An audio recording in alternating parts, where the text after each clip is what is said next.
ಕರವೇ ಕಾರ್ಯಕರ್ತರ ಮನೆಗಳ ಮೇಲೆ ಪೊಲೀಸರು ದಾಳಿ ಮಾಡ್ತಾ ಇರತಕ್ಕಂಥದ್ದು. ಯಲಹಂಕ, ಬ್ಯಾಟರಾಯನಪುರ, ದೇವನಹಳ್ಳಿ ಮುಂತಾದ ಭಾಗದಲ್ಲಿ ಕರವೇ ಕಾರ್ಯಕರ್ತರ ಮನೆಗಳಲ್ಲಿ ಪೊಲೀಸರು ಶೋಧ ಕಾರ್ಯವನ್ನು ಮಾಡಿದ್ದಾರೆ.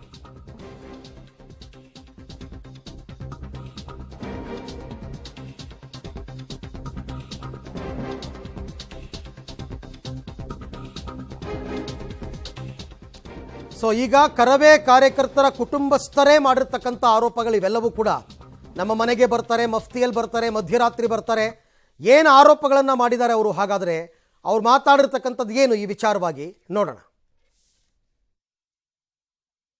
ಹೋರಾಟದ ಒಂದು ಹಾದಿಯಲ್ಲೇ ನಾವು ಸಾಕ್ತೀವಿ. ತದನಂತರದಲ್ಲಿ ಒಂದಷ್ಟು ಜನ ಕಾರ್ಯಕರ್ತರನ್ನ ಪ್ರೇರೇಪಣೆ ಮಾಡೋದು, ಮತ್ತು ಪೊಲೀಸರೇ ನಮ್ಮ ಕಾರ್ಯಕರ್ತರ ಜೊತೆಲಿ ಕಾರ್ಯಕರ್ತರ ಹಾಗೆ ನಿಂತ್ಕೊಂಡು ಸಿವಿಲ್ ಡ್ರೆಸ್ಸಲ್ಲಿ ಅವ್ರನ್ನ ದಾರಿ ತಪ್ಪಿಸುವಂಥ ಕೆಲಸವನ್ನು ಮಾಡಿರುವಂಥದ್ದು. ಅದಕ್ಕೆ ನಮ್ಮ ಹತ್ರ ಎಲ್ಲ ಪ್ರೂಫ್ ಕೂಡ ಇದೆ. ಅದ್ರ ಜೊತೆಗೆ ಒಂದಷ್ಟು ಠಾಣೆಗಳ ಪೊಲೀಸ್ ಸಿಬ್ಬಂದಿಗಳು ಏನು ಮಾಡ್ತಾ ಇದ್ದಾರೆ ಅಂತಂದರೆ, ನಮ್ಮ ಒಬ್ಬ ಕಾರ್ಯಕರ್ತನ ಮೇಲೆ ಲಾಠಿ ಚಾರ್ಜ್ ಆಗಿರುವಂಥದ್ದು, ಅದಕ್ಕೂ ಕೂಡ ನಮ್ಮ ಹತ್ರ ವಿಡಿಯೋ ದಾಖಲೆ ಇದೆ, ಅದು ಮೀಡಿಯಾದಲ್ಲೂ ಕೂಡ ಬಂದಿರುವಂಥದ್ದು. ಮತ್ತು ಇನ್ನೊಬ್ಬ ಕಾರ್ಯಕರ್ತರನ್ನ ಬಂಧನಕ್ಕೆ ಒಳಮಾಡಿ ಮತ್ತು ಅವನಿಗೆ ಕಾಲಿಗೆ ಒಂದಷ್ಟು ಪೆಟ್ಟಾಗಿರುವಂಥದ್ದು.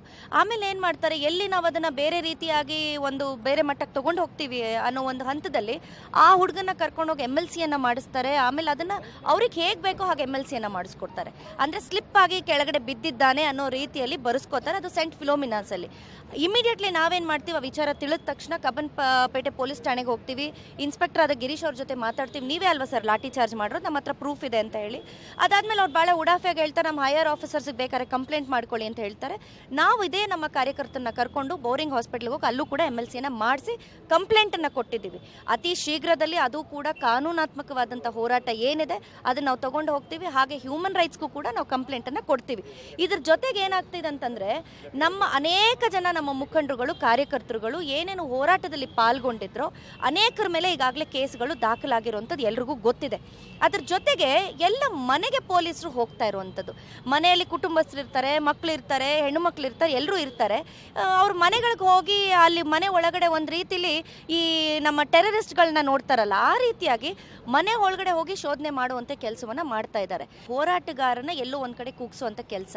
ಹಿಂದೆ ಯಾರ್ಯಾರ ಮೇಲೆ NCRಗಳಾಗಿದೆ ಅವರನ್ನ ಹೆಸರುಗಳನ್ನು ತೆಗೆದು ಅವರನ್ನು ಕೂಡ FIR. ಬ್ಯಾಟರಾಯನಪುರ ವಿಧಾನಸಭಾ ಕ್ಷೇತ್ರ ಮತ್ತು ಇದು ಬೆಂಗಳೂರು ಗ್ರಾಮಾಂತರ ಜಿಲ್ಲೆ, ದೇವನಹಳ್ಳಿ, ನೆಲಮಂಗಲ ಮತ್ತು ಯಲಹಂಕ ವಿಧಾನಸಭಾ ಕ್ಷೇತ್ರದಲ್ಲಿ ಏನಾಗಿದೆ ಅಂದರೆ, ಕಾರ್ಯಕರ್ತರುಗಳ ಮನೆಗೆ ಏಕಾಏಕಿ ನುಗ್ತಿದ್ದಾರೆ. ಮಧ್ಯರಾತ್ರಿನಲ್ಲೆಲ್ಲ ನುಗ್ಗಿ ಅವರ ಅಂದರೆ ಲೈಕ್ ವಯಸ್ಸಾದವರು ಅವರು ಇವರು ಎಲ್ಲ ಇರ್ತಾರೆ. ಆತಂಕಗೊಳ್ತಾರೋ ಇಲ್ವೋ, ಯಾರಾದರೂ ಪೊಲೀಸವರು ಯಾರಾದರೂ ಕನ್ನಡದ ಕೆಲಸ ಮಾಡಿರೋದಕ್ಕೆ ಈ ಥರ ನುಗ್ಗಿರೋದು ನಾನು ಈ ಇಡೀ ಹಿಸ್ಟ್ರಿನಲ್ಲೇ ನಾನು ನೋಡಿಲ್ಲ.